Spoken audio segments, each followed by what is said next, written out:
Trade in your old spooky heating and air system for a premier heating and air system and get a $2,000 rebate right now. $2,000 with the purchase of any new heating and air system from Premier Heating and Air, a locally owned and operated company. Log on to premierishere.com today and experience the premier difference.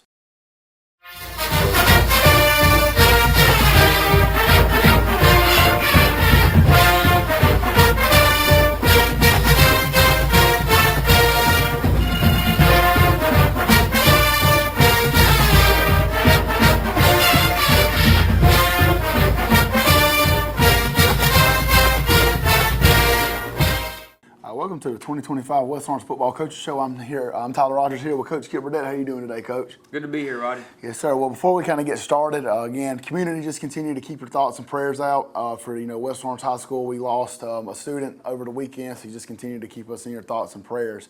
So, Coach, well, perfect timing right there with the bell. Knew it was coming. All right. But Coach, again, congratulations again. I know we didn't have a game last week, but we're sitting here right now at 6-0, man, at the halfway point of the season. Like I said, last week the bye week really for us couldn't come at a better time to get healed up. And after, like you said, two really just emotional, physical games. So kind of give us, your thoughts on the first half of the season. And kind of give us some. You don't have to give us some grades, but just give us some thoughts of some position groups that you think that have stood out or exceeded expectations. Well, we do want to keep that family back to your first thought in our thoughts and prayers for sure. Per Miss Lynn Long, we are going to do a sticker this week on our helmet. Love it. In honor of that young man and the family. So, we're going to continue to pray for them and honor them. So, but back to the season, couldn't ask to be in a better position right now. 6-0 at the break. It's kind of like, if I thought looking at the season, if everything had gone really, really well, that's where we'd be. And we've played good at times, really good at times. There's been a little bit of up and down in some of the stuff, but overall couldn't be happier for where we are. But we got a lot left, a lot left to do. But we've done a lot. We'll look at the numbers in a minute, but. We've run the ball really well for 6 games. We've played really good defense at times for 6 games. Special teams have been solid, and one of the best things that we've done is won the turnover margin. And don't have the exact number on the turnover margin for the year, but we're way in the plus, probably plus 13, plus 14 in the turnover margin. And I think that's going to be a big key to victory. Haven't had a lot of huge mistakes in games. It seems like the games that were the blowouts were the ones where we had the most dumb decisions made over the course of time. The tight games we pretty much didn't make those mistakes down the stretch we needed to make. But I guess other than one position group, really really proud of our seniors because they've handled success and adversity really well. I really don't know if I want to single out any one group of position guys, but as a team, we have done really well to this point. Played a pretty good complementary football. All 3 phases have had their moments where they really shine. So, really good to this point of the year. Yeah, and so again, kind of talk, go into detail a little bit more about these seniors, man. Again, like I said, we got 4 games guaranteed left, but so they've been through a lot, man. So just kind of talk a little bit more about some of those guys. 20 seniors, and we started out with a few more than that. A couple of, the war of attrition's gotten a couple of them over the course of the last couple of years, whether it be for, different reasons. But that 20 that's still left in there is a solid group of kids. And I was just thinking about like just character. Character is, when I think about having issues or having trouble.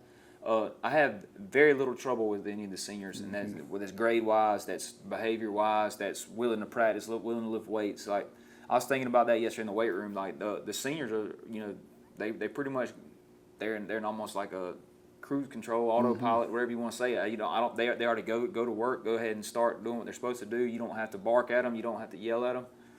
So that helps out a lot when your older kids are doing what they're supposed to do. Yeah, absolutely. Again, like I said, I think it's a testament to the leadership that you guys show and the culture that's being built. And I think it's also cool, too, we got, I think, maybe 5 or 6 of the seniors are coaching in the rec department down there, which, Tim, I think that's something that's really cool. They're giving have an opportunity to give back to the community. So as we kind of move on to kind of like our halfway point in the season, talk to us a little bit about the offensive side, about some numbers and some guys who've played really well this year. So offensively, we've rushed the ball for 2,120 yards this year, which is 353.3 yards, average per game, which is pretty good. Yep. With a couple of games being really high to skew that average a little bit, but we've run the ball really well. Got several guys that have shown up in the stat book right there. Ty Cummins being our leading rusher at 1,326 yards, which is a 15.1 yard per carry average. Brandon Brooks will be our next leading rusher at 362 yards and a 12.9 average, and then Shannon Atkins with 110 yards and a 7-yard average per carry, and Braylon Robinson 107 yards with a 6.3 yard average per carry, and then Javon Hill with a couple of big runs. He's got 2 rushes for 62, and then Kason Pollock's had 36 yards rushing, 3.6 yards per carry average. He gets some short yardage stuff right there. So a lot of guys getting in the stat book right there. Evan Holmes, 1 carry for 9 yards. So a lot of guys touching the ball, affecting that total. We haven't had to throw the ball a whole lot. We're not going to go through the rest of our schedule without having to do that a little bit. But 201 total yards passing on the year. Several people have done it. Most of that's come from Kason Pollock, 57% completion percentage, along with 35. And then our leading receiver is Brandon Brooks and Ty Cummins, both around 50 yards. Brandon's got 7 receptions for 50. Ty Cummins got 3 receptions for 52. And also Evan Holmes, Javon Hill, and several of them having touchdowns. Evan having 2, and the rest of those guys, Javon, Ty, and Brandon having 1. So big for those guys, especially Evan coming back off of injury and all that sort of thing. But we've had several guys score. We're doing pretty well. I think we're number 2 in AAA in scoring at this point this year. So we're glad to be in that spot. Yeah, and I think the key thing too is you're looking at your rushing right there, with the average yards per carry. I mean, you've got multiple guys that are picking up almost halfway through the first down. With picking up 7-8 yards. I mean, that makes life a lot easier when you're sitting there at 2nd and 3 and a lot of manageable situations. Yeah. Again, talking about the scoring, I mean, putting up points is always a good thing. Transitioning to the defensive side, who are some guys that are really stood out and made a lot of tackles to this point? Well, Shannon Atkins at this point in the season is our leading tackler with 54.5 total tackles. And then Hunter Castleall with 46.5. Jaden Watkins with 34.5, and then a bunch of people kind of right in that range, that 20 range. Mm-hmm. Max Chapin with 27.5, J.D. Hogan with 27.5, Ethan Case and Guy with 19.5, and then a lot of guys getting action on special teams, tackles, and that sort of thing. But that, like we say every week, when your stack linebackers or your inside linebackers are making a lot of your tackles, that's a big deal. Zori Willis with 16 tackles. Keith Walker with 13.5, and then Nicholas Hester before he got hurt 16.5, and so you got a lot of guys. Jermitas Brown 17. A lot of guys in that range right there that are contributing, getting to the football. Interceptions on the year, we have 9 interceptions on the year. We had 11 last year, so we're trying to get better than that. I'm sorry, 10 last year, so we're trying to better that. But we played pretty good team defense for most of the season. So we've scored 24 points on defense, which is pretty cool. 17.5 points per game allowed. That's pretty good. 3 points off of our goal where we want to be. Definitely want to be down that 14-point range. But we have that one outlier that kind of skewed that. I think before that we were top 2 or 3 in the state in scoring defense. Giving up 9? I think it's 7 or 8 points per game. But really good year on defense so far. Had a lot of guys kind of stand out. It's an old group, and one of the weirdest games I've ever been a part of. That even kind of skewed some of the numbers, but still, really good defense for most of the year. I think kind of like you said, when you got your front 7 guys and they're making the majority of your tackles, that's good stuff. You don't want to see your safeties up there as your leading tacklers. Yeah, and Jace Blash is a really good tackler. So he's he got is. 2 interceptions on the year, 73-yard return on that, and then but only 16 tackles, and he does a really good job of tackling. We've talked about that on the show before, but a really good job tackling and pretty sure tackler from the back end, and he can close distance down and get people down pretty quick. But he hadn't had to a whole lot. Right. That's been a good thing. But several guys in there on that interception chart where we had 2 guys that had 10 last year. This year we've got several guys that are in there. Shannon Atkins with 2, Jamari Blash with 1, Jace Blash with 2, Nick Hester with 1, Javon Hill with 2, J.D. Hogan with 1. So a lot of guys in there on that stat. Yeah, and I think we're going to continue to get opportunities. I know Aquinas down the road's a team. I think that airs it out pretty good, and ARC I think we'll talk about it pretty balanced. So we're going to have opportunities to continue to pat those stats a little bit. Special teams, I know that is your baby right there. You've done a fantastic job with it. So kind of talk about the guys that are stood out on the special teams side. First one, J.D. Hogan's our punter, along with about every other thing that you can ask, an athlete, a skilled player to do. But just naturally a punter, we kind of found out last year that he's like, Coach, I can punt too. And so he ended up as a freshman being our punter, and he's kind of gotten better and better at it. He has a long of 50, and fortunately we have not had to punt a lot this year yet. Right. But when we've asked him to do different things, he's done a pretty good job of executing them. 33.6 average on the punt, and so he's done a really good job of that, among other things. And then Duggan Malone's got 1 punt for 22, and he actually has a really strong leg swing right there on the punts, and I think he'll probably punt a little bit as we get going. JD does probably a better job with the rugby punts. He in practice the other day, he kicked one about as long as I've seen a rugby punt kick, but just the situation hadn't called for it a whole lot. Average starting position's been pretty good. We've had 1 touchback, and Duggan kicked it in there. Duggan's done a good job of kicking off this year, much improved from last year. He's pretty much kicking that thing where it needs to be, and giving our guys a chance to get down and make some tackles. Our kickoff team's done a really good job this year. If you're looking at leading tackles, Justin Blash got 7 tackles. J.D. Hogan's got 8.5 tackles on kickoff or punt. And, Leroy Mack, I think I bragged to you about him yesterday. 6 tackles on the kickoff. Really good job last week against Baldwin. But we've had a really, really good job covering kicks this year. So testament, those guys, big, speed. You got some speed on there, and people that are pretty sure tacklers. We got to continue to do a really good job on kickoff. That's going to help us with starting position and all that. If you think compare this year to last year starting position, we have been way better. Yeah. And a lot of it, we talked about the depth chart on special teams earlier in the year. It wasn't like erasing names from the year before and putting new names in. A lot of those guys are just stepping up to their positions from last year. So that experience on the special teams has really helped us. PATs and field goals, we have not made a field goal yet this year. We're 0 for 1 on field goals, but we are 33 for 37 on PATs, which is right around 90%. He's done a pretty good job in the Baldwin game, made 10 out of 10.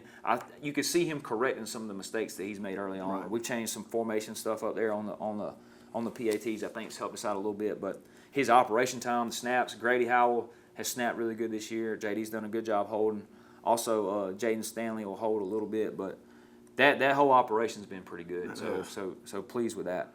Yeah, and I think too, this is kind of an analytic, based statement here, but you're talking about you probably get the ball 10 to 11 times in the game, and the fact that we only punted really 14 times, that's less than 2 times, or essentially 2 times a game, and then that tells you we're winning the special team. We're winning the turnover battle. So that tells you right there, we're scoring on drives. Like I said, you got a bunch of guys getting tackles on kickoffs, which is good because that means we're putting the ball into the end zone on the offensive side. So a really good, again, great year to this point on both sides of the ball and on special teams. We're going to take a quick commercial break. When we come right back, we're going to kind of talk about some ARC and some new Georgia high school news. Hi, I'm Bobby McCarthy. And I'm Kyle Gerard with A+ Flooring and Construction. We're here today to support all our local football teams. It takes teamwork to be successful. And here at A+ Flooring and Construction, our team is the greatest team there is. And our team is here to serve you all over Middle Georgia, from Warner Robins to Macon to Statesboro, and we'd love to serve you. So y'all come see us at both our locations, in Dublin or in Eastman, or give us a call. In Dublin at 478-676-2662, or you can call us in Eastman at 478-559-1280. We look forward to seeing you. Come shop with us. Allen's Heating and Cooling is your licensed Amana equipment dealer. Trust Allen's Heating and Cooling to install and service your heating and cooling unit. Allen services all brands, and with the purchase of a new Amana, offers a lifetime compressor warranty. Call Sean Clark or any of his friendly staff at Allen's Heating and Cooling, your Amana dealer. Amana lasts and lasts and lasts. School might be in and the football stadiums may be full on Friday night, but the deals are still smoking hot here at Dublin Nissan. There's never been a better time to buy a crossover. With more inventory and better deals, now's the time to get up and get to Dublin Nissan. With savings of up to $4,500 off MSRP on the Frontier, and with our best inventory in years, now's the time to take advantage of the last days of the Nissan Summer Sales event. Remember, Don sells cars well at Dublin Nissan. Hometown Supply is welcoming in spring with a bigger and better selection of zero-turn mowers, blowers, string trimmers, and a complete line of power tools for the yard. Hometown Supply has all of your lawn and garden equipment, from zero-turn mowers to string trimmers and blowers. We carry all major parts and offer service and repair, so come see us at Hometown Supply. And remember, Hometown Supply has a large selection of new and used appliances. And remember, if you can't do business at Hometown Supply, you just can't do business. Matt Hatchett, representative for Lawrence County, is proud to support our local high schools, our East Orange Falcons, Trinity Crusaders, the Dublin High Fighting Irish, the West Orange Raiders. Matt Hatchett, representative for Lawrence County. Go team! Mid-State Pools and Spas welcomes spa season with a full lineup of spas from Marquee and Strong. Choose from award-winning comfort and a variety of sizes that'll make spa season your favorite season of all. Shop now for a great selection of pool and patio furniture at Mid-State Pools and Spas, with locations in Dublin, Warner Robins, Sandersville, and Vidalia. Mid-State Pools and Spas, this area's most trusted pool and spa dealer. We're back here with Coach Burdett. Again, huge week coming up. Again, we really enjoyed the bye week. I thought it was a good, progressive week. Got better last week. This week we go to ARC. I know that last year, it was kind of chaotic getting out of the hurricane, and praise the Lord we didn't have to deal with that this year. But going on the road Friday, big long trip to Augusta. ARC is a confident group. I think they even scheduled us for homecoming, so they kind of tried us right there. But talk to us a little bit about ARC, some guys who stand out, and what the game plan is going into play on Friday night. Well, they are they play well together. They're kind of a confident bunch. You can tell that they're not scared. They've played some heavy hitters, whether it's Burt Thompson. They played Harlem to a field goal. And then Westside Augusta to 8 points. So you're looking at a team that's played everybody tough, played everybody within a score. We thought that last year when we played them, that was the first game after the hurricane. Right. We had a couple weeks off. They were dealing with a lot of issues. In the Augusta area, they had curfews. If you remember, we started that game at 6 p.m. That's right. So just so they could get back in time for their curfew. But talented group.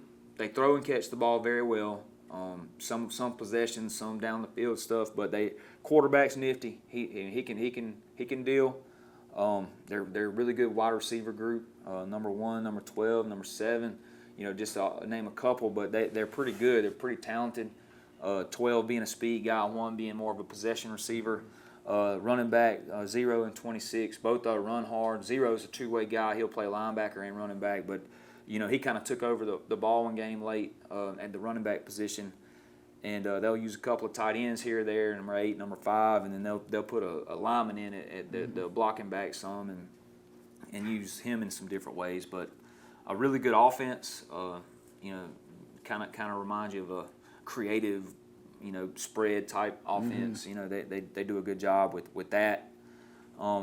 Defensively, you know, they've given up points early on, and they've kind of stiffened up the last, 3 or 4 weeks of the season. You know, they held Harlem to 17 points, and Baldwin scored a little bit, but they scored. Baldwin can score. We already know that, but they got some stops later on in the game and ended up, going ahead by 10 right there. When Baldwin was going to score, but number 7, their free safety, he's a good player, and then 0.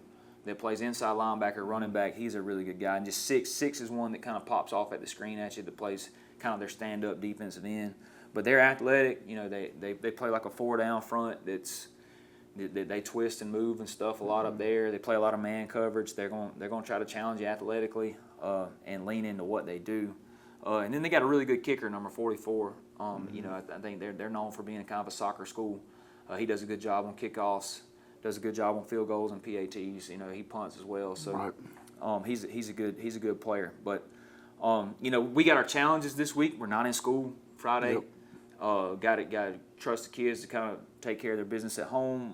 Not around them as much. That's always stressful for a coach. Is when you can't control the environment. And hopefully our kids will do what they got to do to try to get ready to win. And we'll bring them in on Thursday afternoon to get their weights and walk through, and then we'll bring them in early on Friday, try to get them packed, get the trucks packed and all that kind of stuff, and then eat our pregame meal and head on down the road. Yeah, I think that's kind of a testament to the itinerary that you're putting together, because you're trying to keep things as normal as possible, because it does. I mean, obviously it's great. Fall break's good. Kids like not being at school. I don't know if the parents like it as much, but it does present challenges. So I think it's good. You're trying to keep things. So I mean, it's going to be. It's going to be a battle Friday night. Like I said, we're probably expecting a really big crowd. Like I said, being homecoming, they're going to come out. They're going to be fired up. And, I know one of the best wins you can get is going to beat somebody on their homecoming. So. Yeah, and then we need to, this will be our third, I guess Harlem's not technically in Augusta, but it's in the Augusta area. That's right. The CSRA, as they call it. We'll go into town to Augusta this week, and then we'll have to go again in 2 weeks when we go to Aquinas. So. This is good that we're getting a routine down with this kind of the same format that we followed last year when we traveled to Augusta.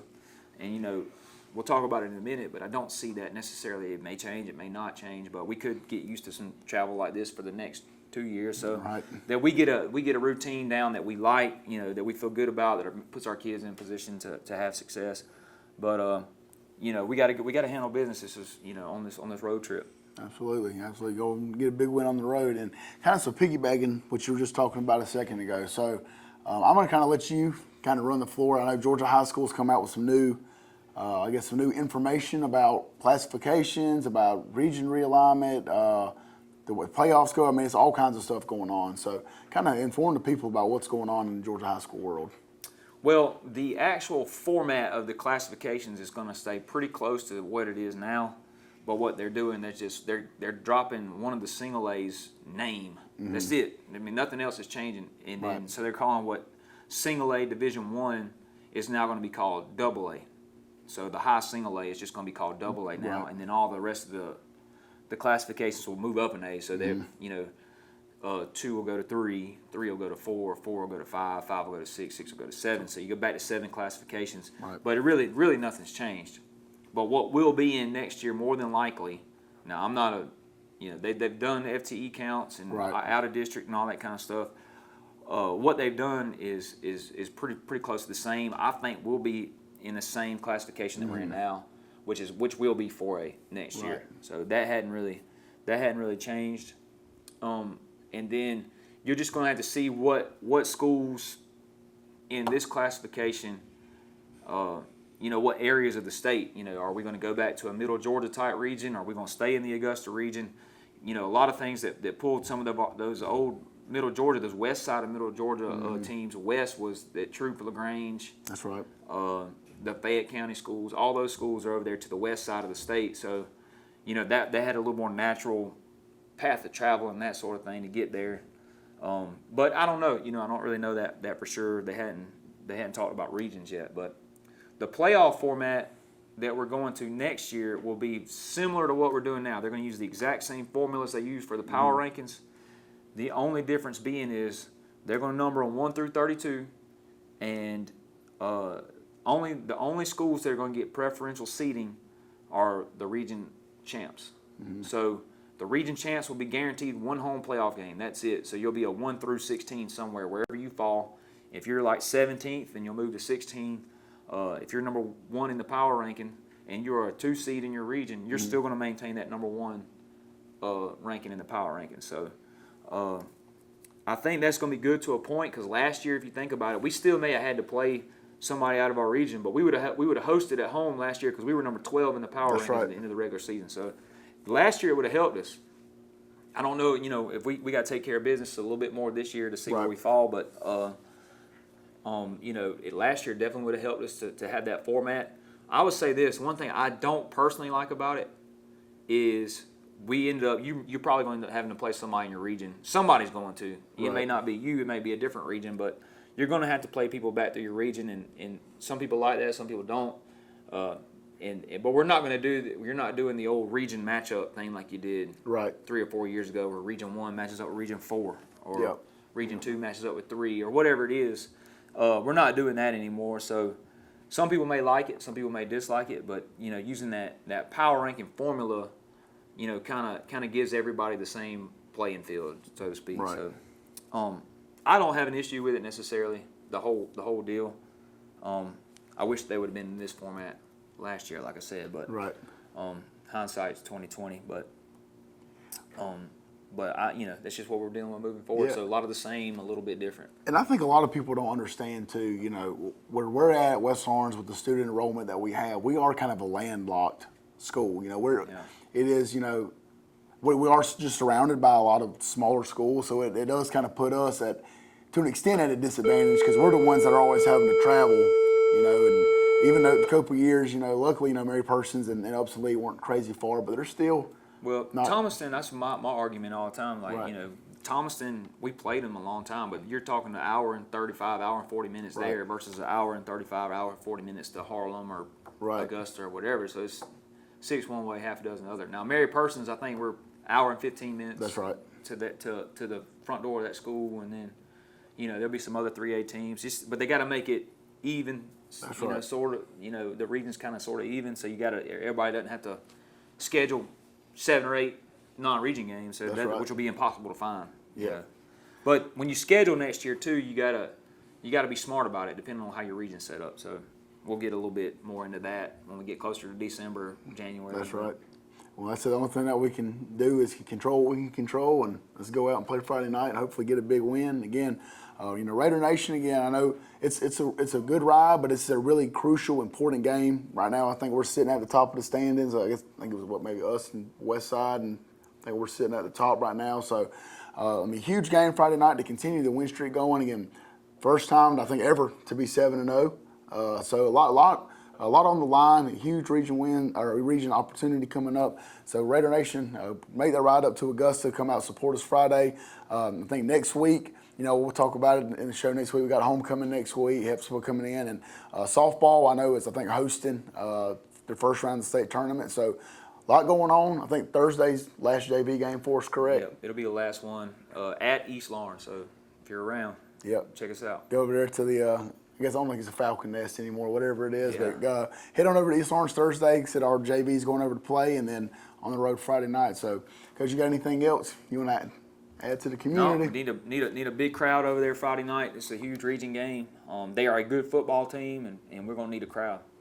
All right. Well, that's Coach Kip Burdett, and I'm Tyler Rogers, and thank you for watching the West Orange Coaches Show.